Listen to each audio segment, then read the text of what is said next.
अध्याय 5 अमरनाथ की यात्रा। यात्रा वृत्तांत अध्ययन से पूर्व उपरोक्त चित्रों में देखकर बताइए कि यह भारत के किस राज्यों में स्थित है। यात्रा वृत्तांत का मूल तत्व प्रस्तुत पाठ में यह बताया गया है कि लेखक के सामने हमें न केवल तन की शुद्धि अपितु मन की शुद्धि के बारे में सोचना चाहिए। पिछले साल में जिस हादसे से होकर गुजरा था उसका स्मरण आज भी मन में सिहरन पैदा करता है। वह पल मौत से सीधे साक्षात्कार का पल था। मुझे याद नहीं है कि बचपन में कभी घोड़े पर सवार हुआ था, लेकिन भाई लोगों ने मेरी हालत देखकर घोड़े पर चढ़ने के लिए मजबूर कर दिया। करीब 12,500 फीट की ऊंचाई थी। सामने बर्फ से ढकी शेषनाग झील में अपना मुंह झांकती ब्रह्मा विष्णु महेश जैसी 3 पर्वत चोटियां। पहले ही बता दिया गया था कि जैसे जैसे आप ऊपर जाएंगे ऑक्सीजन की कमी होती जाएगी और सांस लेने में तकलीफ बढ़ती जाएगी। लेकिन जब मन में उत्साह होता है तो ना ऑक्सीजन की भावी कमी का एहसास सताता है और ना डर लगता है। लेकिन जब शरीर की मशीन जवाब देने लगती है तो फिर परमात्मा याद आता है। मेरे साथ भी कुछ ऐसा ही हुआ था। महागुनस की चोटी और टट्टू की वह खतरनाक दौड़। शेषनाग झील की कुछ तस्वीरें पहले देख चुका था। नीली झील का पानी कुछ ऐसा कि उससे निकलने वाली नीलगंगा भी खूबसूरत हो उठी है। लेकिन जब उससे आगे चले तो महागुनस की चोटी पर पहुंचने के लिए घोड़ी पर चढ़ा दिया गया, क्योंकि ऑक्सीजन की कमी से जूते का फीता बांधने के लिए झुकना भी ऐसे लगे जैसे एक मन बोझ उठाकर खड़ा हुआ हूँ। ऐसी हालत में दोस्तों ने सलाह दी, नंदन जी आप खतरा मोल मत लीजिए, स्वास्थ्य पहली चीज है, आप टट्टू पर सवार हो लीजिए। इसलिए टट्टू जी की शरण ली। 14,500 फीट की ऊंचाई की प्रसिद्धि महागुनस की चोटी पार करने के बाद उतार पर चल ही रहा था कि जनाब टट्टू जी रह रहकर बिदकने लगे। मैंने घोड़े वाले खान से कहा, खान तुम्हारा घोड़ा गड़बड़ करता है, मुझे डर लग रहा है। लेकिन खान के कान पर जूं न रेंगी। मेरी जान सांसत में के नीचे हजारों फीट गहरी खाई, अगर जरा सी गड़बड़ हुई तो हड्डी पसली ढूंढे ना मिले। तभी टट्टू ने एक जोर से हिनहिनाहट लगाई और लगा दुलत्ती झाड़कर भागने। सारे यात्रियों में खलबली मच गई। मेरे सामने मौत का काला सन्नाटा। जिंदगी अपने बचाव के लिए किस कदर चिपटती है कि जो घोड़ा मेरी जान लेने पर उतारू था उसी से बुरी तरह में चिपटा जा रहा था। क्षणों की बात थी और मेरा सफाया, लेकिन पता नहीं कैसे क्या हुआ कि मैं जमीन पर सही सलामत और खान करहा रहा था। उसे घोड़े की लत्ती लगी थी। दुलत्ती लगते तो शायद समा कुछ दूसरा ही होता। मैं उतरकर 1 मिनट खड़ा रहा, पता नहीं इसलिए कि परमात्मा का धन्यवाद दे रहा था या इसलिए कि बाबा अमरनाथ को अनुनय विनय कर रहा था। बहरहाल मेरी अमरनाथ यात्रा सफल होते होते बच गई। सफल इसलिए कि श्रद्धावान लोग कहते हैं कि तीर्थ यात्रा करते हुए यदि प्राण चले जाएं तो आदमी सीधे बैकुंठ जाता है। मेरा बैकुंठ का टिकट कैंसिल हो चुका था और मुझे छू छू कर देख रहे थे। जाको राखो साइयां का जाप करते लोग गुजर गए। ऐसे में लोग पाप पुण्य का हिसाब लगाने लगते हैं। मैं भी इसी सकते से नहीं उबर पाया था कि मैं खाई की तरफ गिरता तो क्या होता, पाप पुण्य का हिसाब कैसे जोड़ता। बहरहाल इस हादसे से मेरी तथाकथित सहायक यात्रा अमरनाथ की यात्रा अमरनाथ की तीर्थ भावना का पुट भी ले बैठी और मैं स्वभावतः तर्क की कसौटी पर श्रद्धा को भी कसकर देखने वाला कमेर बेस यात्री ईश्वरीय शक्ति पर आस्था रखकर पैदल आगे बढ़ने लगा। लेकिन आइए इस व्यक्तिगत हादसे के संदर्भ में आपको शुरू से अपने साथ ले चलूं। हुआ यूं कि एक दिन एक फोन आया, नंदन जी कश्मीर चलिएगा। चलूंगा, अभी कश्मीर गया नहीं हूँ, कब चलना है? मैंने जवाब दिया, बताऊंगा, प्रेम कपूर और छोटे भी चल रहे हैं। इस तरह मैं इस महायात्रा का एक यात्री बनकर जुड़ गया था। जाने के दिन तक सारी तैयारी पक्की की। दिल्ली स्टेशन से जम्मू तक रेल में और फिर बस से पहलगाम। जम्मू तक और भी कई बार जा चुके थे, मगर इस बार की यात्रा का कुछ दूसरा आनंद था। सैलानी मूड में बेर भी लेकर किसी स्टेशन पर खाए तो सेब का मजा दे। जब जम्मू पहुँचे तो मारे गर्मी के दम निकला जाए। भला हो मेरी जम्मू रेडियो के मित्र वीर सक्सेना का, जो अपने 1 दर्जन नौजवान लेखक मित्रों के साहचर्य से दिन भर तिल ठंडा किए रहे, वरना जम्मू की गर्मी कश्मीर का नाम बदनाम करने पर तुली हुई थी। सुबह की बस की टिकट बुक करा ली गई थी। रात कटने के लिए बस अड्डे के सामने टूरिस्ट हाउस में 2 कमरे लिए गए। रात आराम से कटी और सुबह तड़के उठकर सामान लेकर बस अड्डे पर जा लगे। सामान लादा और ड्राइवर साहब पूरे जम्मू शहर का चक्कर लगाते हुए हमें पहलगाम की ओर लेकर चल दिए।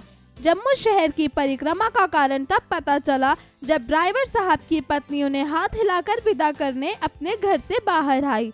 जम्मू के आगे छोटे बड़े टीले पहाड़ियों में बदलने लगे और दोपहर तक पहाड़ियाँ पहाड़ों की शक्ल में ढल गई। चक्कर खाती हुई बस पटनी टॉप पर आकर रुकी तो हवा का ठंडा झोंका कश्मीर की जलवायु की बानगी देने लगा। पटनी टॉप पर जम्मू कश्मीर सरकार ने पर्यटक निवास बना रखे हैं। हरे भरे पाइन के सीधे तने खड़े हुए वृक्षों के बीच लाल छत्तों वाले मकानों की शोभा देखते ही रह जाने लायक थी। मगर बस वाला भी इसी निगाह से बस चलाता तो पहलगाम पहुंचना नामुमकिन हो जाता। दोपहर का खाना पटनी टॉप से उतरकर खुर्द में खाया गया। इसके बाद की यात्रा दरियाए चिनाब के इलाके की यात्रा है, जो बहुत ही पहाड़ों से घिरा है। फुसफुसे पहाड़ के धसके दिख रहे थे। थोड़ी सी बरसात पड़ी नहीं कि पहाड़ ऊपर से धसके और रास्ता जाम। कपूर ने बताया कि एक बार रामवन के इसी इलाके में फंस चुके हैं। अपने राम बस की खिड़की से चिनाब के भयंकर गंदे पानी का उफान मारता बहाव देखकर दंग रह गए थे। यह हाल तो बिन बरसात था। बरसात में तो कहर बरपा होता होगा। मजा यह है कि पूरे कश्मीर घाटी को जम्मू से जोड़ने वाली यही एक जमीनी रास्ता है। हवा में आप भले चले जाएं और दूसरा इसके अलावा कोई जरिया नहीं है। हम ऊपर ही बढ़ते चले जा रहे थे जब तक जवाहर सुरंग नहीं मिल गई, और जवाहर सुरंग पार करने के बाद नीचे झांक कर देखा तो वेरीनाग हरियाली के खूबसूरत कटोर में झांक रहा था। कंडक्टर साहब की कृपा थी कि इन्होंने ऐलान कर दिया कि वेरीनाग कौन कौन देखेगा। हमारा दल हाथ उठाने में आगे था।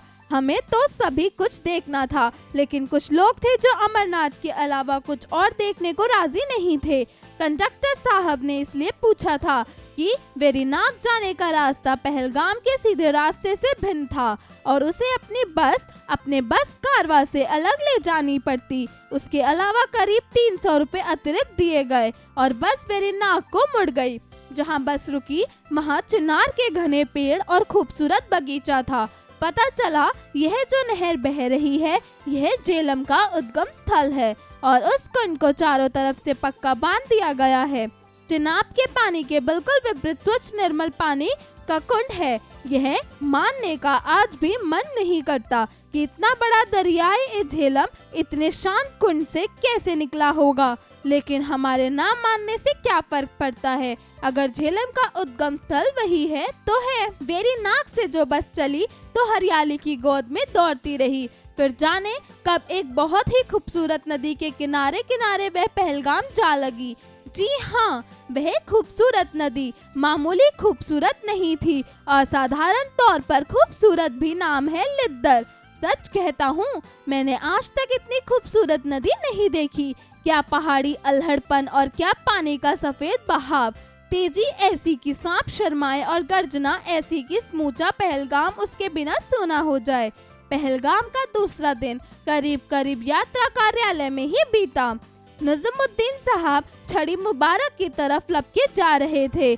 हम लोगों की उत्सुकता जागी तो हम भी उनकी जीप पर सवार हो लिए। पहुंचे तो साधुओं का भंडारा जोरों पर था।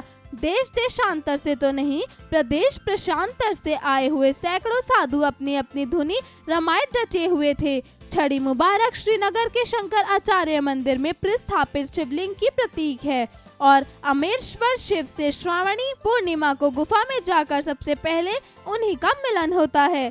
छड़ी मुबारक आगे आगे फिर साधुओं का अपार झुंड और इसके बाद देश देशांतर के लगभग 12,000 यात्री, जिनकी सुख सुविधा के लिए कश्मीर सरकार महीनों पहले से यात्रा की तैयारी करती है, रास्ता साफ कराती है, डॉक्टरों संचार व्यवस्था का बंदोबस्त करती है।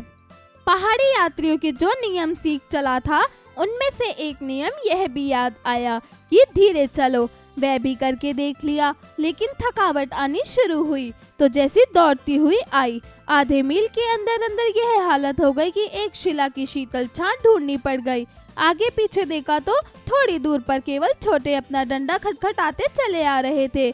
हमें सुसता देखकर उनकी भी जान में जान आई। कपूर बहुत पीछे, संतोष कहीं बहुत आगे। अपना पांचवा साथी बेरा, जिसे हमने बहादुर कहना शुरू कर दिया था, हमें ज्यादा थका देखकर नीचे उतरकर नीलगंगा का पानी थर्मस में भर लाया।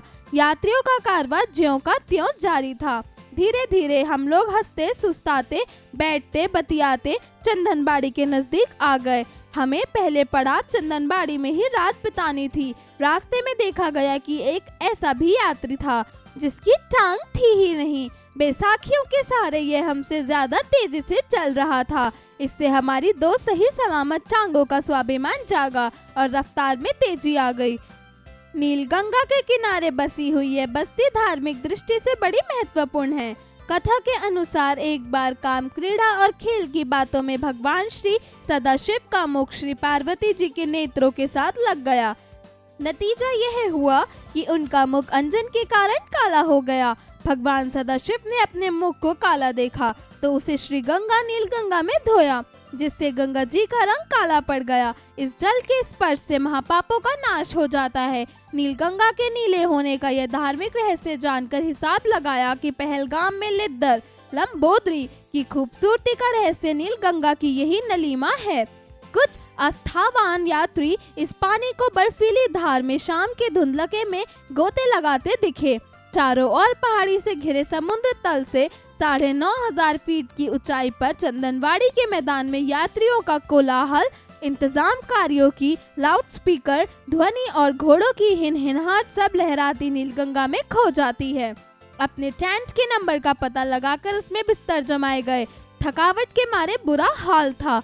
अपना पहलगाम वाला परिचित बेरा हम में से किसी को पानी दे रहा था, किसी के लिए चाय ला रहा था। यात्री के साथ चल रहे मोबाइल भोजनालय से खाना लाकर खाया गया और सारे बंदों को बिस्तरों पर लेटने की देरी थी कि नींद ने दबोच लिया। तड़के आंख खुली तो टेंट के पीछे की रस्सियां खुली हुई और छोटे की ऊनी सदरी चश्मा, जिसके बिना उसकी समूची दृष्टि यात्रा भी धुंधली रही, और बहादुर की बरसाती जैकेट गायब थी। लाउडस्पीकर पर ऐलान हो रहा था कि यात्री मेहरबान से दरख्वास्त है कि वे जल्दी से जल्दी चलने की तैयारी करें, आगे चढ़ाई बड़ी कठिन है। शब्दार्थ: कहरन अर्थात ठिठुरन, डर से कांपना। स्मरण अर्थात याद। जान सांसत में होना अर्थात बहुत कठिनाई में होता। सन्नाटा अर्थात खामोशी, सुनसान। भोजनालय अर्थात होटल, रेस्टोरेंट। सैलानी अर्थात यात्री। नामुमकिन अर्थात असंभव। अल्हड़पन अर्थात भोलापन, सरल पर। उद्गम स्थल अर्थात ऐसा स्थान जहाँ से किसी चीज की शुरुआत होती है। उच्चारण करें: गूंथ कर, तड़प तड़प कर। स्वीकार: विपत्तियां, तृप्त, आश्चर्यचकित, दुर्गति, आत्मत्याग। अध्यापन संकेत: शिक्षक शिक्षिका बच्चों को तीर्थ स्थल के बारे में बताकर उन्हें यात्रा करने के लिए प्रेरित करें। पाठ में दिए गए तीर्थ यात्रा को मानचित्र में खोजने के लिए कहें। अभ्यास कार्य: जरा बताइए। प्रश्न 1, दिए गए प्रश्नों के उत्तर बताइए। क, कश्मीर यात्रा का निमंत्रण लेखक को किस प्रकार मिला? उत्तर: कश्मीर यात्रा का निमंत्रण लेखक को फोन पर मिला। ख, ऑक्सीजन की कमी लेखक को क्या स्मरण कराती है? उत्तर: ऑक्सीजन की कमी लेखक को साहस और उत्साह का स्मरण कराती है। ग, महागुनुस की चोटी कितनी ऊंचाई को प्रदर्शित करती है? उत्तर: महागुनुस की चोटी 14,500 फीट की ऊंचाई को प्रदर्शित करती है। घ, मौसमी परिवर्तन का आभास लेखक को क्यों हुआ? उत्तर: जम्मू से पहलगाम की यात्रा के दौरान लेखक को मौसमी परिवर्तन का आभास हुआ। ड़, लेखक ने पहाड़ी यात्रा का कौन सा नया नियम सीखा? उत्तर: लेखक ने पहाड़ी यात्रा का नया नियम धीरे चलो सीखा। जरा लिखिए। प्रश्न 2, दिए गए प्रश्नों के उत्तर लिखिए। क, बस के ड्राइवर द्वारा जम्मू की परिक्रमा करने का क्या कारण था? उत्तर, जम्मू शहर की परिक्रमा करने का कारण ड्राइवर साहब की पत्नी थी। ख, छड़ी मुबारक का क्या महत्व है?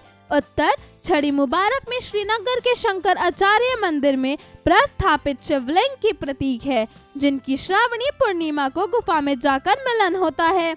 ग, नीलगंगा से जुड़ी पौराणिक कथा का वर्णन करें। उत्तर, ऐसा माना जाता है कि एक बार भगवान सदाशिव माता पार्वती के साथ क्रीड़ा कर रहे थे, तभी उनका श्रीमुख माता पार्वती के नेत्रों अंजन के द्वारा काला हो गया, जिसके चलते भगवान महादेव ने अपना श्रीमुख समीप बहती गंगा जी में धोया और गंगा जी का जल काला हो गया। तभी से गंगा जी अपने परिवर्तित रंग और नाम से नीलगंगा कहलाने लगी। घ, रात्रि विश्राम करने के पश्चात लेखक ने किस प्रकार का ऐलान सुना? उत्तर, रात्रि विश्राम के पश्चात लेखक ने ऐलान सुना कि यात्री मेहरबान से दरख्वास्त है कि जल्दी से जल्दी आगे चलने की तैयारी करें, आगे चढ़ाई बड़ी कठिन है। प्रश्न 3, दिए गए प्रश्नों के लिए उचित विकल्प का चयन कीजिए। क, अमरनाथ यात्रा में हुआ हादसा लेखक को किस प्रकार स्मरण कराता है? सिहरन, डर, अकड़न, इनमें से कोई नहीं। उत्तर, सिहरन। ख, चंदनवाड़ी चोटी की ऊंचाई कितनी है? 14,000 फीट, 13,000 फीट, 16,000 फीट, 9,500 फीट। उत्तर, 9,500 फीट।